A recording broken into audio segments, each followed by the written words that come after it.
किसी का भी हो धमाका डीजे निरोत्तम कुंजाम चोबा वाले का ही होगा।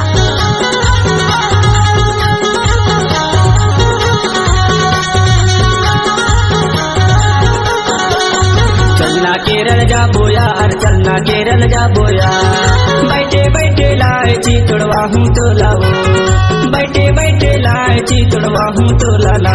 चलना केरल जा बोया और चलना केरल जा बोया, बैठे बैठे लाए चितड़वा पे मोला रे, बैठे बैठे लाए चितड़वा पे मोला रे, बैठे बैठे लाए चितड़वा हूँ तो लाओ, बैठे बैठे लाए चितड़वा हूँ तो लाना, बैठे बैठे लाए चितड़वा हूँ तो लाओ, बैठे बैठे लाए चितड़वा हूँ तो लाना। चलना केरल जा बोया और चलना केरल जा बोया, बैठे बैठे लाए चितड़वा हूँ तो लाओ, चलना केरल जा बोया और चलना केरल जा बोया, बैठे बैठे लाए चितड़वा हूँ तो लाओ। चलना केरल जा बोया और चलना केरल जा बोया, बैठे बैठे लाए चितड़वा पे मोला रे, बैठे बैठे लाए चितड़वा पे मोला रे।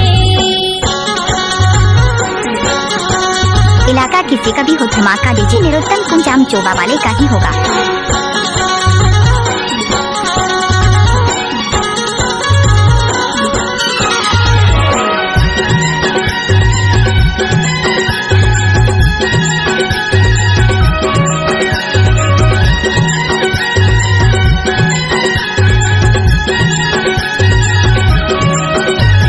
चार पानी के गाड़ी बाई ढोआ थे सवारी है वो ढोआ थे सवारी, चार पानी के गाड़ी बाई ढोआ थे सवारी है वो ढोआ थे सवारी। पप्पू चाचा ड्राइवर हवे संग माहे मन चाचा, चलना केरल जा बोया और चलना केरल जा बोया, बैठे बैठे लाए चितड़वा हूँ तो लाओ, बैठे बैठे लाए चितड़वा हूँ तो लाओ।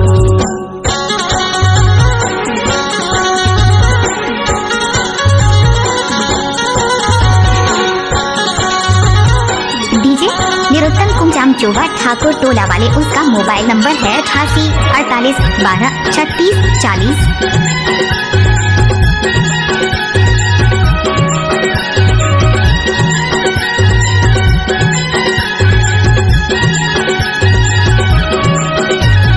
छिनमाया थे पानी छिनमाया थे घाम है रे, छिनमाया थे घाम,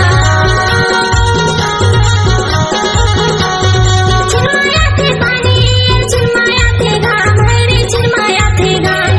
रुपया कमाए बारे कर बबूता काम, चलना केरल जा बोया चलना केरल जा बोया, बैठे बैठे लाए चितड़वा पे मोला रे,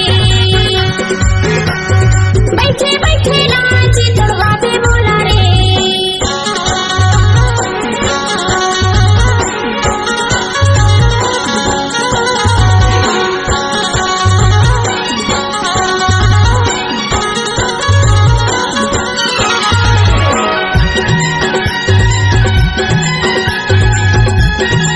डीजे निरोत्तम कुंजाम चोबा ठाकुर टोला वाले, उसका मोबाइल नंबर है 88 48 12 36 40।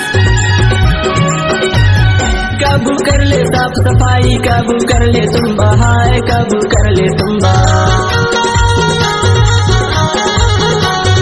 कबू कर ले साफ सफाई, कबू कर ले तुम बहाए, कबू कर ले तुम माया प्रीत के मारे ते देते मोला चुम्मा। चलना केरल जा बोया चलना केरल जा बोया, बैठे बैठे लाए चितड़वा हूँ तो लाओ, बैठे बैठे लाए चितड़वा हूँ तो लाना, बैठे बैठे लाए चितड़वा हूँ तो लाओ, बैठे बैठे लाए चितड़वा हूँ तो लाना, बैठे बैठे लाए चितड़वा हूँ तो लाओ, बैठे बैठे लाए चितड़वा हूँ तो लाना। चलना केरल जा बोया चलना केरल जा बोया, बैठे बैठे लाए चितड़वा हूँ तो लाओ, चलना केरल जा बोया चलना केरल जा बोया, बैठे बैठे लाए चितड़वा हूँ तो लाओ। चलना केरल जा बोया चलना केरल जा बोया, बैठे बैठे लाए चितड़वा पे मोला रे, बैठे बैठे लाए चितड़वा पे मोला रे, बैठे बैठे लाए चितड़वा हूँ तो लाना।